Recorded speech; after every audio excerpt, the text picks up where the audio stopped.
tourne. Est-ce que vous m'entendez bien? Ben, on va pas avoir de réponse. Donc, je pense que oui, on va décréter que oui. Bonjour la communauté Feng Shui. Oui, je vais répondre à des petites questions, deux en particulier, parce que sinon les écrire, c'est trop long. Donc, je vais répondre à plusieurs personnes et je vais répondre aussi à Véronique. Donc, on va repréciser deux petites choses sur l'école de la forme et l'école de la boussole. Il n'est pas moindre d'école une que l'autre, loin de là. C'est juste que pour résumer vos lectures ou pour résumer ce que vous pouvez voir, l'école de la forme est venue un petit peu plus tard que l'école traditionnelle Feng Shui lorsqu'elle s'est occidentalisée. L'école de la forme va partir du principe que vos entrées dans le monde entier sont, n'est-ce pas Laurence, sont au nord. Bien, c'est une chose. Vous raisonnez avec une école ou vous raisonnez avec une autre école. Il n'y a pas de mauvaise ou de bonne école, c'est juste votre résonance. De façon personnelle, après un parcours d'immobilier quand même, où le sud, le sud-est, les orientations avaient leur importance, je ne pouvais pas me raisonner autrement que par l'école de la boussole, qui est quand même ce qui est sur les cartes GIGN, qui est sur votre portable, sur les ordinateurs, sur les cartes, etc. Donc si votre entrée est au sud, à midi, avec un soleil qui brille de mille feux, d'accord, à midi, et que vous êtes en pleine lumière, et que on vous dit que c'est au nord, si vous voulez, le cerveau, il bug un petit peu. En tout cas, moi, le mien ne résonnait pas avec celui-là et il résonnait d'une façon simple et complètement naturelle puisque depuis que je suis née, le sud est au sud, le nord est au nord, etc. Voilà, c'était pour la petite parenthèse logique, Véronique. Donc ensuite, les cuisines rouges. Bien. Votre cuisine, qui est située sur le bagua, sur une pièce. Je ne vais pas toutes les faire maintenant et ça pourra peut-être faire l'objet d'une autre vidéo, pourquoi pas. Oui. Lorsque le bagua, vous la posez sur votre plan d'habitation, votre cuisine fait bien partie d'un palais de vie avec un secteur, une orientation, un élément, une couleur, etc. OK?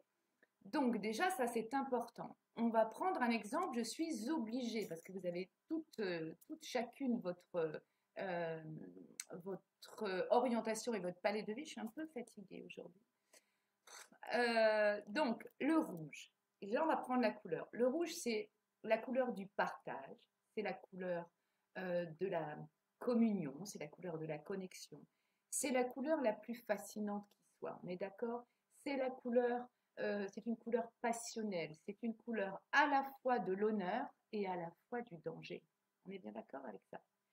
C'est la couleur qui brille par mille feux, c'est une couleur qui illumine, c'est une couleur qui se...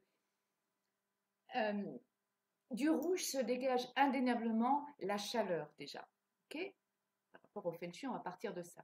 Donc vous comprenez bien que l'endroit des repas, l'endroit de la cuisine, c'est l'endroit du partage, de la communication. Normalement, aujourd'hui, il y a des cuisines qui sont ouvertes et on n'y fait plus que cuisiner pour autant. Cependant, voilà, quand on rentre ou le week-end ou quand on rentre le soir, on fait à manger, etc. On est peut-être plusieurs dans une cuisine. Bien.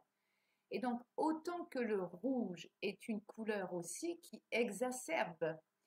Donc, une cuisine rouge, vous venez rajouter du feu. Le rouge, c'est la couleur du feu par excellence. C'est la couleur, c'est la matière du feu par excellence.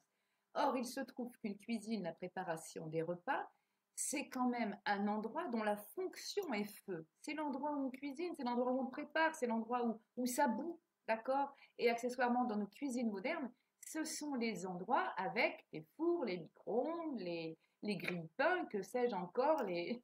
Donc voilà, donc il y a énormément de feu. Bien sûr, il y a les éviers, il y a les frigos. Et donc, je rappelle, petite parenthèse, que eau et feu dans une cuisine ne font pas bon ménage. Donc, surtout les cuisinistes, essayez de venir mettre entre l'eau, l'évier et le feu, le gaz, une colonne de rangement qui va venir séparer les deux. Ça, c'est important. Mais eau et feu ne font pas beau ménage. Comprenez bien juste une question de logique. Une cuisine rouge peut venir exacerber plus que la fonction dans certaines situations. Il suffit qu'on soit en stress, en angoisse, etc. Les discussions qui peuvent être un petit peu enlevées. Donc, c'est juste pour vous résumer que une fonction feu cuisine, les feux de cuisson, on est d'accord, les feux de cuisson qui ça bout, ça marmite, je ne sais pas comment vous dire encore plus. Et donc, rajouter du feu par la couleur rouge à cette fonction, eh bien, c'est trop de feu. Et donc, lorsqu'il y a trop de feu, ça fait le contraire. Et donc, au fil des mois, au fil des années, eh bien, une cuisine feu peut devenir un lieu extrêmement euh, dangereux, extrêmement, pas dangereux physiquement, mais dangereux au niveau des, par analogie, vous voyez bien ce que je veux dire. C'est un endroit qui peut devenir particulièrement exacerbant au fil du temps. Je ne dis pas que si vous mettez une cuisine en janvier, en mars, tout va exploser au niveau de la famille. Quoique. Donc voilà, vous comprenez, vous m'excuserez, je suis un petit peu fatiguée, donc j'ai donné des explications un petit peu en vrac, mais vous avez compris l'essentiel et c'est plus important. Voilà. Et donc, quand vous allez ensuite comprendre qu'une cuisine dont la fonction est feu, de venir rajouter du feu encore plus, eh bien, on fait juste comme exactement un feu de cheminée lorsque ça se contrôle, mais lorsqu'on rajoute du bois supplémentaire et qu'on ne fait pas attention, eh bien, c'est dangereux, c'est incendiaire. Dans la partie négative, c'est quelque chose qui n'est franchement pas favorable. Donc, quand vous comprenez ça et qu'ensuite vous allez rajouter une vision, une clarté, où se trouve votre cuisine? Alors, si elle est au sud, alors je crois que c'est Martine qui a mis un commentaire, boum boum boum. Martine, entièrement raison. Imaginons que votre cuisine soit située sur le Bagouin en sud-ouest. La relation amoureuse, les contrats et les partenariats pour quelqu'un qui serait indépendant. Alors, vous comprenez là, vous commencez à comprendre. J'ai une cuisine qui se situe dans le palais de vie de la relation amoureuse. J'ai une cuisine qui est, dont l'élément fait partie de la terre. Sud-ouest égale élément dominant terre. Le feu nourrit la terre dans le cycle des 5 éléments. Ok. Mais vous venez rajouter une cuisine feu. Eh bien, alors, je ne présage pas qu'au bout d'un certain nombre d'années, cette relation du couple dans cet espace et sur ce palais de vie ne soit pas forcément au firmament. D'où, par exemple, vous voyez l'idée, lorsque j'ai des cuisines à dynamiser qui sont dans un palais du sud-ouest, par exemple, alors évidemment, je ne propose pas de rouge, mais par exemple, je vois des cuisines dont les murs sont peints en rouge. N'est-il pas celles qui m'écouteront, qui se reconnaîtront? Donc, il ne s'agit pas forcément d'annihiler tout le rouge. En tout cas, moi, j'ai toujours venir essayer de rééquilibrer par un autre pan de mur d'une autre couleur. En tout cas, descendre de quelques tons ce rouge trop feu lorsque la personne y tient.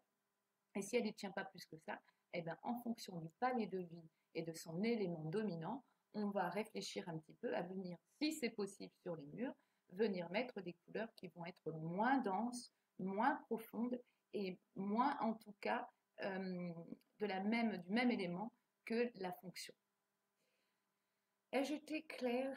Je ne sais pas aujourd'hui si j'ai été bien claire. J'espère que oui. À tout vite.